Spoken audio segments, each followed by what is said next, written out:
জানো তো খুব সকালে উঠে পড়েছিলাম, ওই লাগাত 5:30 অবধি মেয়েকে রেডি করে ও টিফিনটা করে দিয়ে ওকে স্কুলে পাঠিয়ে দিলাম। তারপরে আর কিছু করার ছিল না, জানো ভালো লাগছিল না, কি আর করবো। তাই অনেক দিন ধরে কাপড় জমেছিল মেশিনে, তো মেশিনটা লাগিয়ে দিয়ে কাপড়গুলো সমস্ত কেচে নিয়েছি।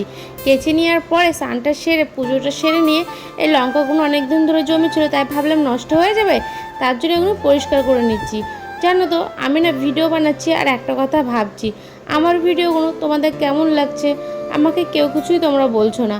ভালো লাগলে প্লিজ তোমরা একটা কমেন্টে জানিয়ে যেও, ভালো না লাগলেও তোমরা জানাতে পারো, তাহলে নেক্সট ভিডিওটা আমি ভালো করার চেষ্টা করব। জানো তো আমার ইচ্ছে না খুব সুন্দর সুন্দর ব্লগ বানানো, সেটা হয়ে উঠছে না কেন আমি নিজেই জানি না, বাট হয়তো আমাকে আরও খাটতে হবে, বাট আমি চেষ্টা করব।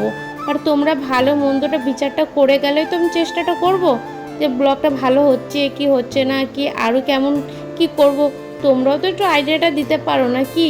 তো যাই হোক, আজকেই তো একটা জায়গায় যাওয়ার ছিল, যেতে পারলাম না, তাই পর্দাগুলো ভাঁজ করতে বসে গেলাম। লাগানো তো দরকার ছিল, কিন্তু হেল্প ছাড়া তো লাগাতে পারবো না, তাই ভাবলাম এগুলো এইভাবে এলোমেলো হয়ে পড়ে না থেকে এগুলোকে ভাঁজ করে একটা সাইডে রেখে দিই, যে এই টাইমে লাগানো হবে সেই টাইমে দেখা যাবে।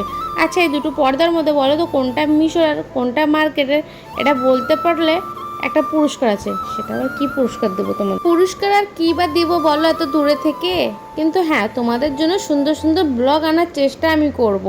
তারপরে এই যে আমার হাজব্যান্ডের দোকানের পাশে একটা মন্দির আছে জানো তো, আর সেখানেই তার চেনাশোনা কিছু মানুষ হয়তো পুজো করেছে, তার প্রসাদ দিয়েছে বাড়ির জন্য, তো সেটা পাঠিয়ে দিয়েছে বাড়িতে।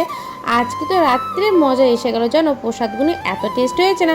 হ্যাঁ জানি আমি ডায়েট করছি, কিন্তু প্রসাদ দিকে আমি কিন্তু থেমে রাখতে পারি না নিজেকে। লাইক, কমেন্ট, ফলো, সাবস্ক্রাইব করে যেতে ভুলো না। এবার আমি আসছি, দেখাবো অন্য ব্লগে।